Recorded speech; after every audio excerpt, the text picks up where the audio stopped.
Dear students, जैसा कि आप जानते हैं हम संडे को अपनी रिवाइज वीडियो डालते हैं। तो आज इस रिवाइज वीडियो में स्पेशल क्लास 12th के लिए फिजिकल केमिस्ट्री का फर्स्ट चैप्टर सॉलिड स्टेट्स।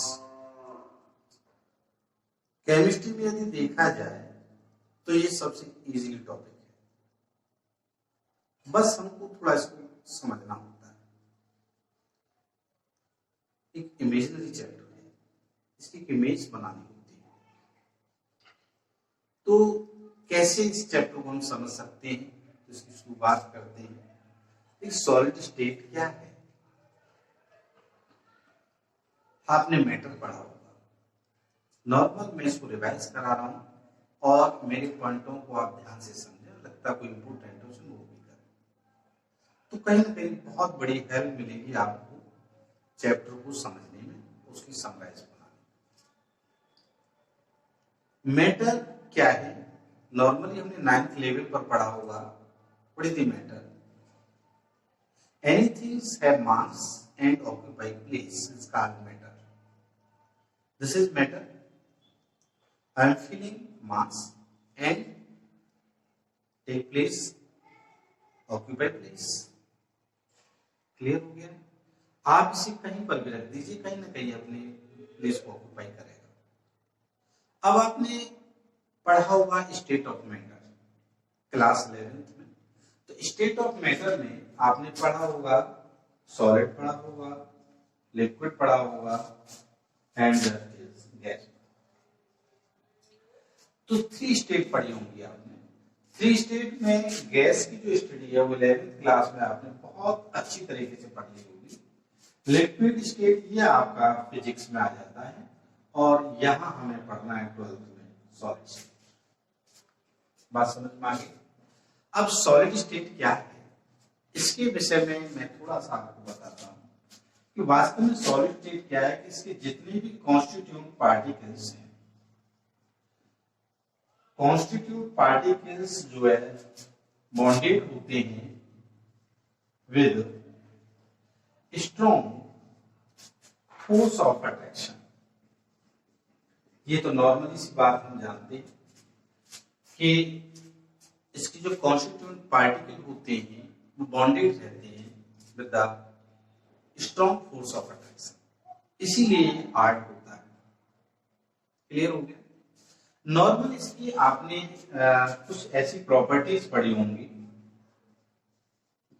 आपने 9th लेवल पर प्रॉपर्टीज पढ़ी होंगी कि आपको पता होगा कि इसका जो शेप है, साइज है या वॉल्यूम है, ये सब क्या फिक्स रहता है, डेफिनेट रहता है, फिक्स रहता है। क्यों? कॉन्स्टिट्यूएंट पार्टिकल नियरेस्ट है तो हम बड़ी आसानी से इसकी शेप का फीलिंग कर सकते हैं और इसके अलावा हम इसका वॉल्यूम कैलकुलेट कर सकते हैं। आपने देखा होगा कि जब ये हार्ड है तो इसके अंदर क्या होगा, जो हम कह सकते हैं जो कॉम्प्रेसिबिलिटी है इसके अंदर क्या होगी, लो होगी। कॉम्प्रेसिबिलिटी के साथ इसमें फ्लेक्सिबिलिटी का भी जो है जो फ्लेक्सिबिलिटी है वो क्या हो जाएगी, लो हो जाएगी। बात क्लियर होगी? इसके अलावा जो है आपने देखा हो गैस की तरह इसमें डिफ्यूजन प्रोसेस नहीं होता। Diffusion, what is diffusion? आपने देखा होगा diffusion, this process is the higher concentration flow to the low concentration. For example मैं मानता हूं परफ्यूम बोतल के अंदर है, तो बोतल के अंदर उसकी कंसंट्रेशन मोर है देन रूम, और जैसे हम उसे ओपन करते हैं क्या होता है, चारों तरफ जो फैल जाती है। तो इस प्रॉपर्टीज को हम क्या बोलते हैं, आपका जो डिफ्यूजन प्रोसेस। अगला आपका आता है MP and BP the high. इसकी मेल्टिंग और जो बॉइलिंग पॉइंट है वो क्या है, हाई होते हैं। क्यों होते हैं भाई? क्योंकि इनकी कॉन्स्टिट्यूएंट पार्टिकल्स इतने नियरेस्ट होते हैं कि उनको ब्रेक करने के लिए, उनमें चेंज लाने के लिए हमको बहुत टेम्परेचर देना होता है। इसीलिए इनका क्या है, एमपी और बीपी हाई होते हैं और जनरली कंडक्टर होते हैं। तो ये बेसिक प्रॉपर्टीज मैंने आपको रिवाइज कराई कि क्या बेसिक प्रॉपर्टीज सॉलिड में पाई जाती है।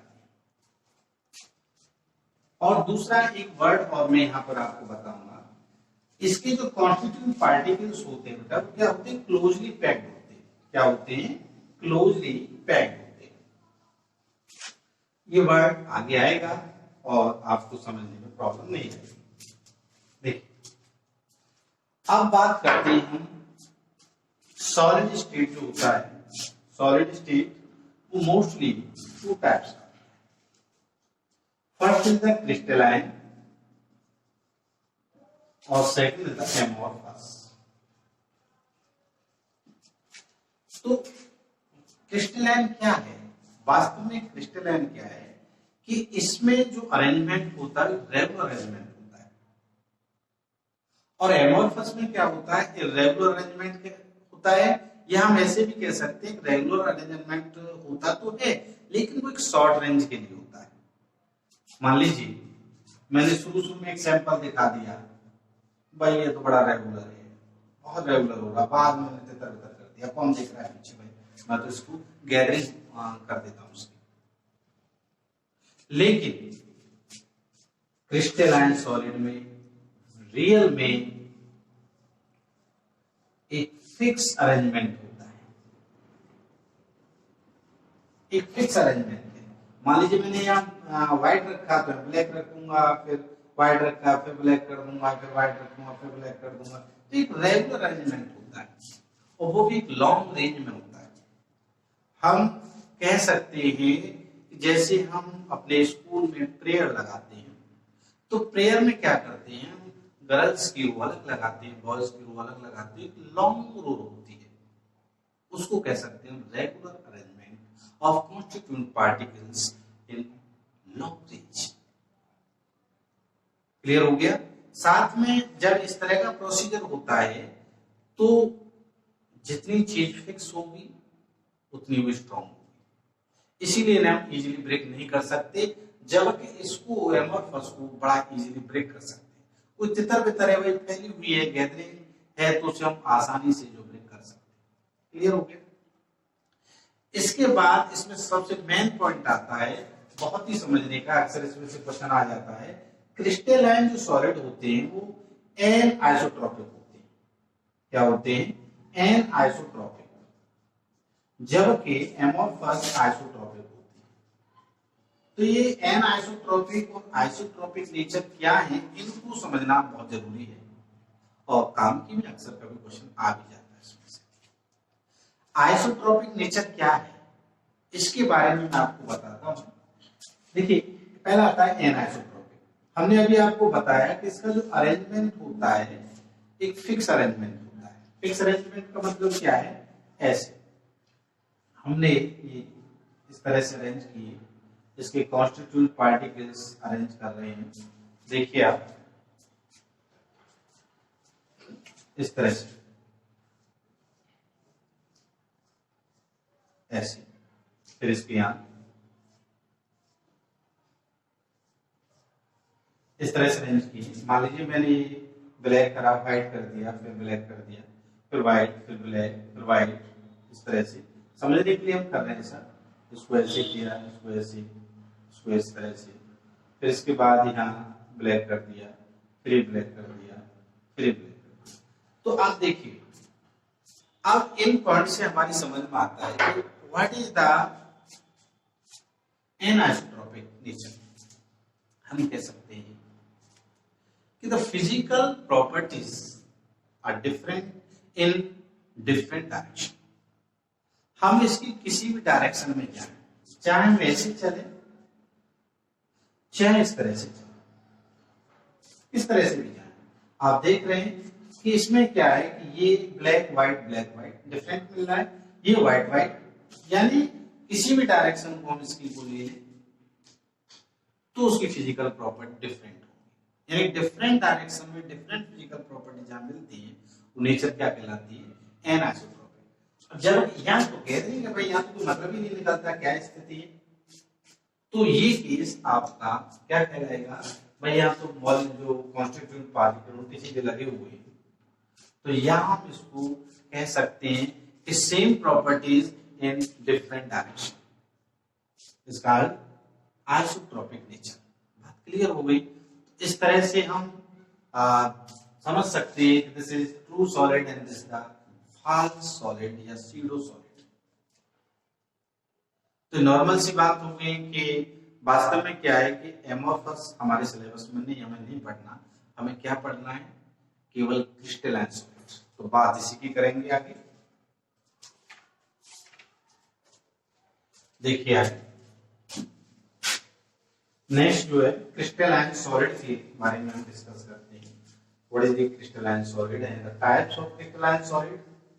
तो क्रिस्टलाइन सॉलिड के बारे में हम जानेंगे क्या है और इसके टाइप्स के बारे में हम समझते हैं। तो क्रिस्टलाइन टाइप्स का मैं एक चार्ट आपको बना देता हूं।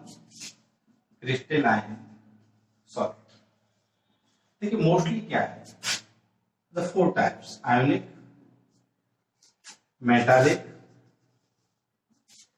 Covalent and molecular.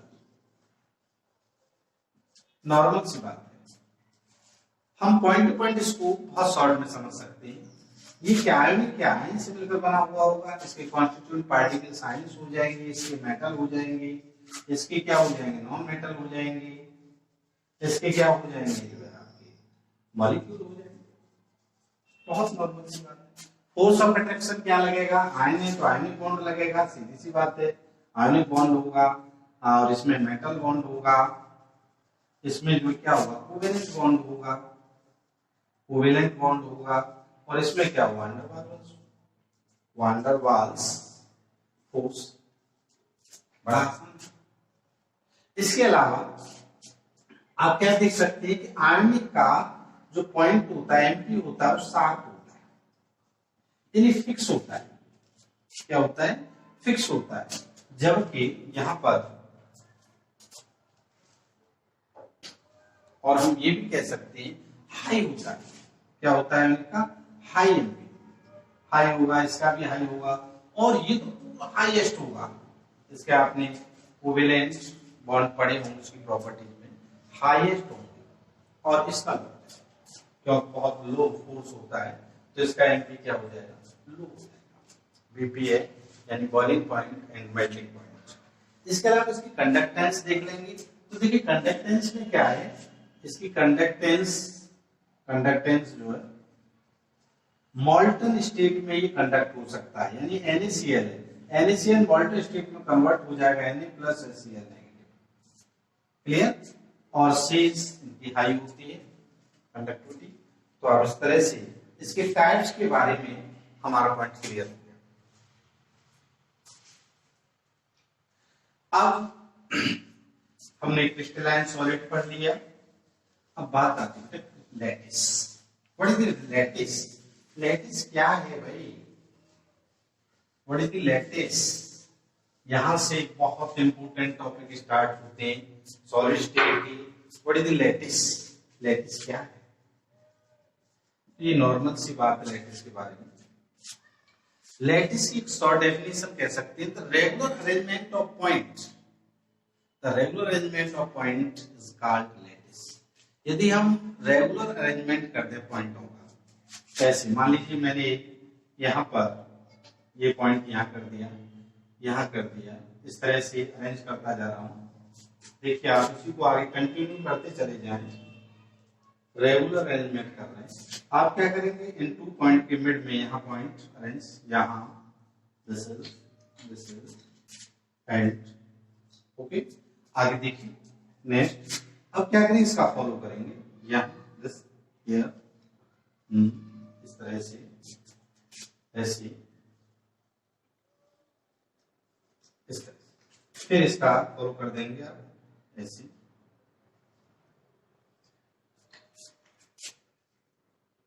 डेफिनेशन हमने बताई है कि हम क्या कर रहे हैं, यहाँ पर पॉइंटों को एक रेगुलर अरेंजमेंट की फॉर्म दे रहे हैं। यही डेफिनेशन है लैटिस की। और ये जो पॉइंट होते हैं इनका नाम भी स्पेशल हो जाता है, इसको हम लैटिस पॉइंट कहते हैं।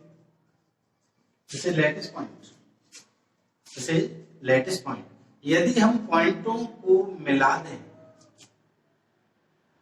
समझ रहे हैं, तो एक न्यू इंफॉर्मेशन होती है उसको हम कैसे the smallest unit in 3D या the smallest 3D unit to form lattice after repetition. यदि हम उस स्मॉलेस्ट यूनिट का रिपीटेशन करते जाएं तो लैटिस का फॉर्मेशन होता है। कैसे देखिए, हम क्या करते हैं नॉर्मली ऐसे करके इन पॉइंटों को ऐसे मिला देते, ये मिला दिया हमने पॉइंट, इसी प्रकार ये पॉइंट हमने इस तरह से मिला दिया। अब क्या करेंगे, इस पॉइंट को इससे मिलाएंगे, इसको इससे मिला देंगे और इसको इससे मिला देंगे और इसको इस तरह से। ये जो हमारी स्ट्रक्चर बन गई है, this is the unit cell. This is the unit cell. The smallest unit in 3D to form lattice after repetition. यदि इसका हम रिपीटेशन करते हैं तो लैटिस का फॉर्मेशन हो जाता है। क्या रिपीटेशन में कोई प्रॉब्लम नहीं है। आप क्या करेंगे, ऐसे बढ़ा देंगे इसको इस तरह से कर देंगे, ऐसे इसी को ऐसे इस तरह से आगे कंटिन्यू कर देंगे आप ऐसे, और इसको इस तरह से मिला देंगे। आगे और आपको बढ़ाना है, ये आपकी मर्जी है, आप इसे आगे कंटिन्यू भी कर सकते हैं, ऐसे इस तरह से कर दीजिए आप, फिर आगे कंटिन्यू कर दीजिए इस तरह से और इसको। तो इस तरह से हमारे पास जो फॉर्मेशन हो रहा है लैटिस का फॉर्मेशन हो जाता है और ये यूनिट सेल रिपीटेशन से इसी का फॉर्मेशन होता है। That's clear. क्लियर हो गया। बात जब यूनिट सेल की आई है तो अब इसके टाइप्स के बारे में हम समझ सकते हैं। यूनिट सेल का जो टाइप्स होता है बेटा, हम 2 बेस पर उसका टाइप्स बता सकते हैं। The arrangement of atom, the arrangement of atom per unit cell, और the parameter of unit cells. Unit cells के पैरामीटर के बेस पर यूनिट सेल की टाइप बता सकते हैं। यूनिट सेल पर एटम के अरेंजमेंट पर इसके हम इसके टाइप्स बता सकते हैं। कैसे, देखिए, यदि हम arrangement of atom in unit cell, तो इसके हम टाइप्स देखें तो फर्स्ट होता है SCP, simple cubic unit cell, और प्रीमिटिव क्यूबिक यूनिट सेल भी बोलते हैं इसे, या simple cubic unit cell. Normal सी बात है, इसमें इस तरह से क्यूब बना देंगे आप, ऐसे ये क्यूब बना दिया इस तरह से, और ऐसे आप इस तरह से कर सकते हैं। इसके पर जो कॉर्नर है, कॉर्नर पर एटम अरेंज रहते हैं। देखिए 1 2 3 4 5 6 7 8। अब पर यूनिट एटम निकालना है आपको, तो क्या होगा, 8 × 1 = 1। इसकी रैंक कितनी आ जाएगी, 1 आ जाएगी। रैंक क्या होती है कि यूनिट सेल में, पर यूनिट सेल में जो एटम नंबरिंग होती है वही रैंक है इसकी। एससीसी के बाद इसके अगला टाइप हो जाता है आपका एससीसी हो गया इसका, फिर हम पढ़ेंगे इसका बीसीसी। बीसीसी क्या होता है, body centre cubic unit cell. इसमें कुछ नहीं, केवल इसकी बॉडी में एटम अरेंज होता है। ये आपका बॉडी सेंटर बीसीसी हो गया। मेरे ख्याल से इसका कॉर्नर पर भी होगा। इसकी हम रैंक निकालें, रैंक तो 1/8 = 1, और शेष इसका बॉडी पर हो गया तो 1 × 1 = 1। टोटल कितना हो गया, 2। ये बहुत इंपॉर्टेंट है, ध्यान रखिए। और यदि फेस के बारे में देखें हम, फेस तो इसकी फेस होती है 6, 1 2 3 4 5 6, तो उसको बोलते हैं एफसीसी। एफसीसी में क्या होगा आपका कि एक तो कॉर्नर पर होगा और साथ में फेस होती है 6, और पर फेस 2 से मेड अप का होती है, तो इसे 1/2 = 1 and 3 टोटल 4। तो इसकी रैंक 4 निकल आई। देखिए